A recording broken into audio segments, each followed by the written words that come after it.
kampanaryo na lang ang nakalitaw.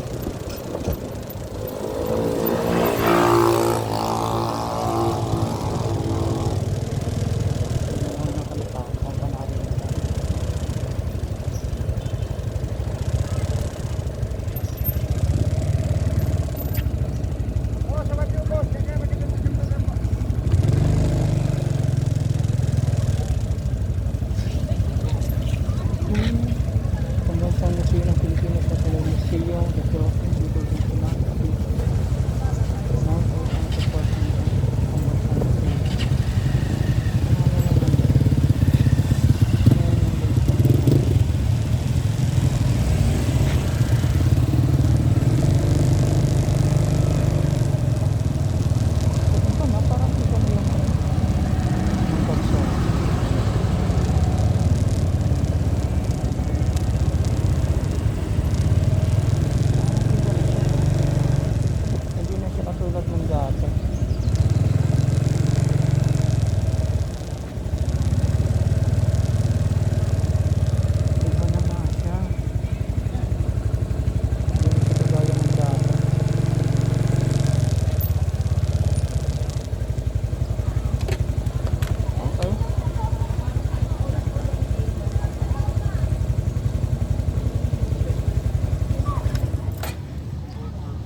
ito guys, meron tayong free parking at meron din tayo dito, hindi ko alam kung free itong parking na ito.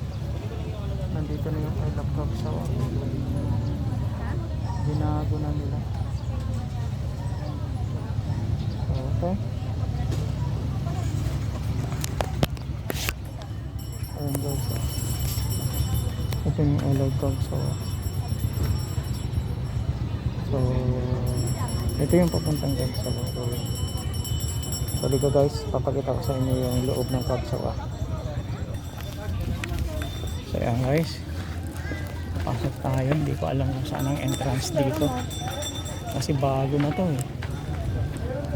So entrance, ito yung entrance, mga entrance dito. Bulldog. Oh. Masih putor, salog. May entrance po tayo. 45 adult right pass. Ilan? 45 bang isa sa bata po, 10 pesos. Ano po? 45 bang isa sa bata, 10 sa senior po. Diyan na sa cashier ano? O sige, pakikount lang kita. Ilan po kayo ma'am? Senior.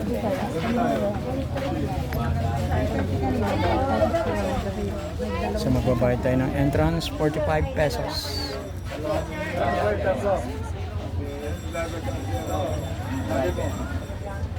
Ay, tatlo pala yung senior kasi. Ilan pong adult? Ano, yung senior. Ay, ilan yung senior? No, ay, hindi ka senior yung Senior 30, student 10, children 10, parking fees 30. Ah, pwede pala sa loob.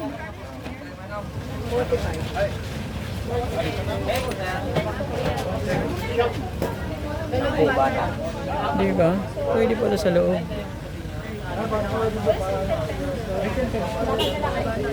So, babayad tayo. At ayun na yung ano natin. Titingnan natin.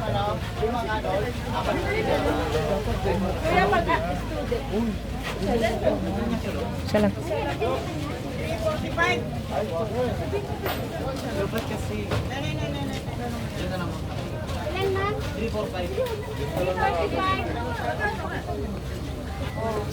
ito yung ano natin.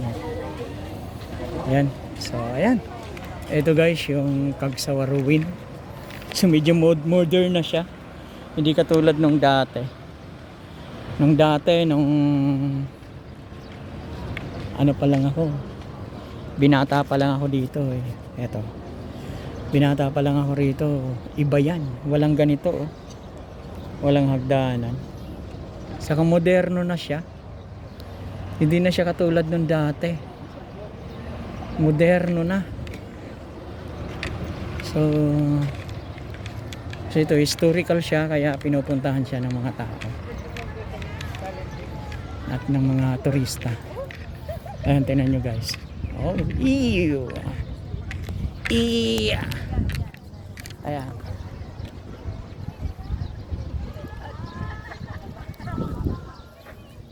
Guys. At ito guys, very memorable to sa akin dito. Kasi may mga kalokohan tayo rito. Hindi naman kalokohan. Yung mga a day of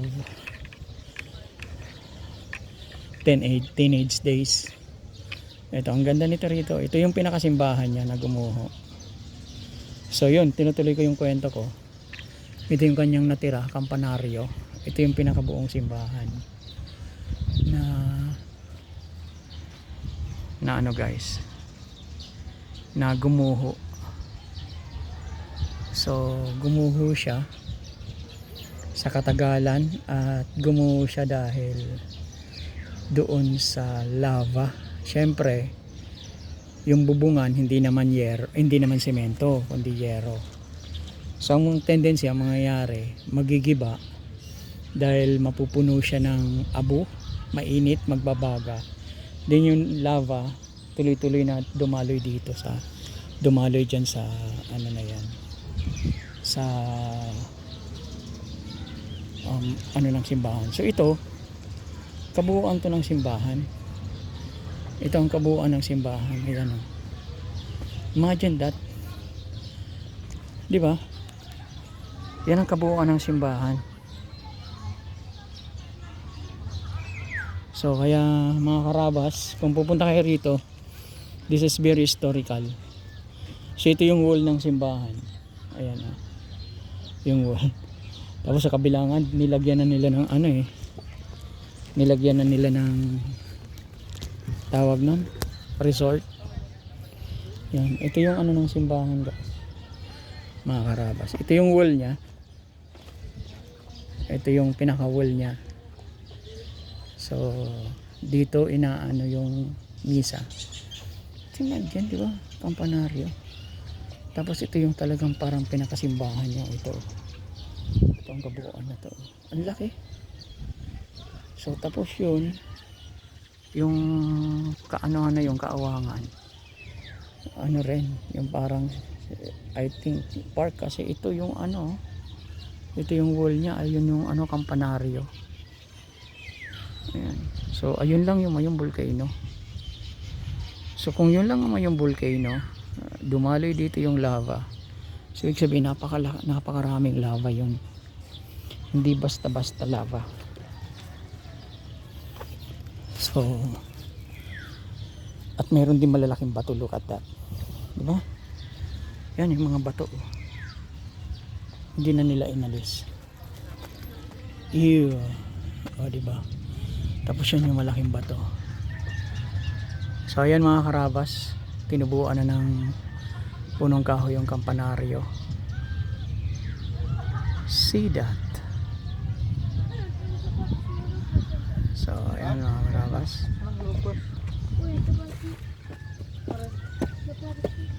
So di ko alam nga po kung napuntahan mo to or yung ibang mga riders, di ba? So ito yung history niyan. So imagine this is the wall ng kampanaryo at mayroon na ritong napakalaking ancient mango. Centennial na to, di ba? Centennial na to, di ba? Imagine, ito yung pinakakampanaryo niya. Ayan, mga karabas. So yun, natabunan dito yung mga tao daw. Kaya pag pumasok ka dyan sa ano, sa kampanaryong yan, ay noong binata pa kami, minsan bumababa kami dyan, meron kang maririnig na parang umuugong. Di namin alam kung yung hangin na nanggagaling sa labas, pero parang umuungol na umuugong na di maintindihan. So yun guys, yung mga karabas, yung mga puno rito ay centennial na. Kaya napakaganda nito. So ayun yung Mayong Volcano, at yun may ginagawa na naman, nakalagay doon Hello Mayon. So yan ang Mayong Volcano.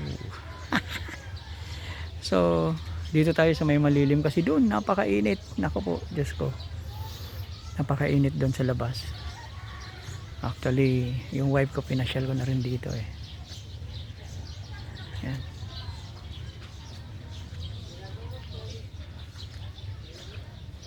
Ayan, diba? So ito yung historical place dito sa ano namin, sa bayan namin, sa bayan ng Albay, Cagsawa, Albay. So ito yung Cagsawa Church dito sa lugar ng Cagsawa. At napaka historical. Kaya lang ginawa nilang moderno. Hindi na katulad ng dati. 'Di ba? Pero di bale, okay pa naman. At nakita pa naman yung landmark. Ayan. So mamaya picture na lang tayo diyan mamaya. So sa inyo, i-video ko to para at least makita nyo kung ano yung makikita nyo pagdating dito sa Cagsawa. Yeah guys, historical, di ba? Historically place na pinupuntahan ng napakaraming mga tao, no? Yan. Ito yung lugar ng hindi makakalimutan ng mga Bicolano sa Mayong Volcano. Diba? So, in regards to Mayong Volcano, napakaganda na Mayong Volcano. Subalit dangerous din siya pag magalit. Kaya lugar na kung titingnan mo ma-amaze ka rin ano sa nilikha ng ating Panginoong Diyos. Mayong Volcano. So that Mayong Volcano mamaya pipictures natin. So sige, ililibot ko kayo ng mabilisan kasi sa sobrang init, dahil yung aking cam ay hindi siya anti-heat.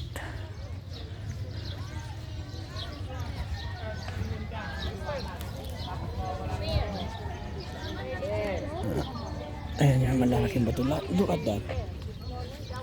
This big stone. Diba? Ang laki ng bato oh. Diba? Tapos yun, may malalaki pang bato na pwede ka mag-engrave. Ayun yung Mayong Volcano. Kitang kita na. Wow.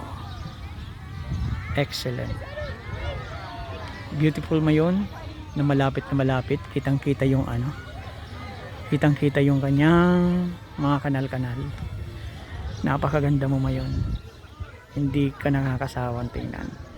Kahit ako Bicolano na taga rito ako, pero hindi ka nakakasawang tingnan. Lagi kitang tinitingnan. Talagang bagay na bagay sa iyong tawagin, Daragang Magayon. As guys. Ayan, di ba? Yan si Daragang Magayon. Ayan. So, yun ang Daragang Magayon. Makikita natin ang Daragang Magayon. So, hello guys. So, hoping na mapasyalan nyo rin to. Para at least makita nyo yung kagandahan ng Mayong Volcano. Mga ganitong buwan, March, April, and May.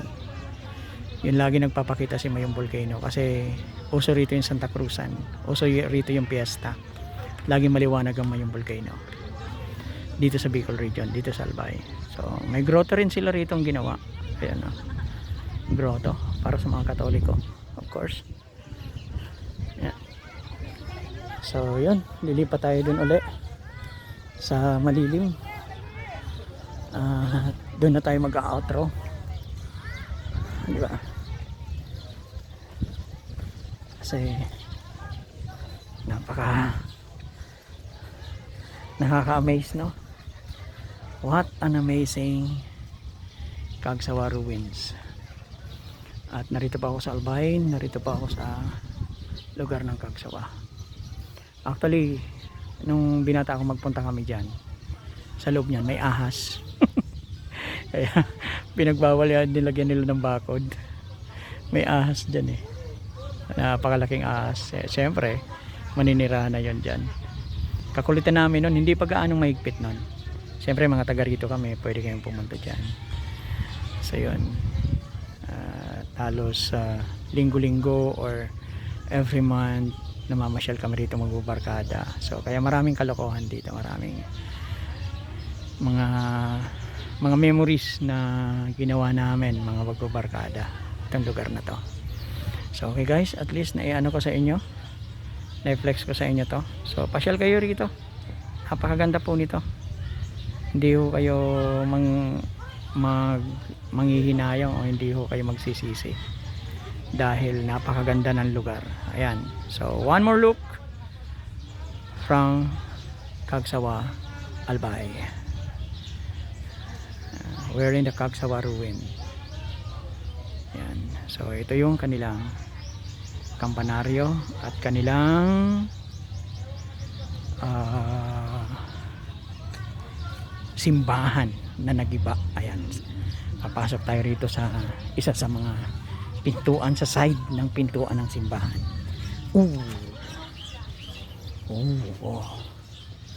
Tapos dito tayo, ito yung tambayan namin. Dito kami tumatambay.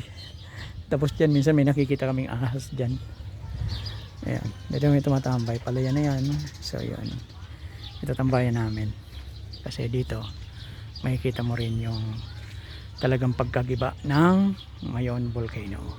Ayan, wow, excellent, ganda. Okay guys, God bless everyone. See you in the next vlog.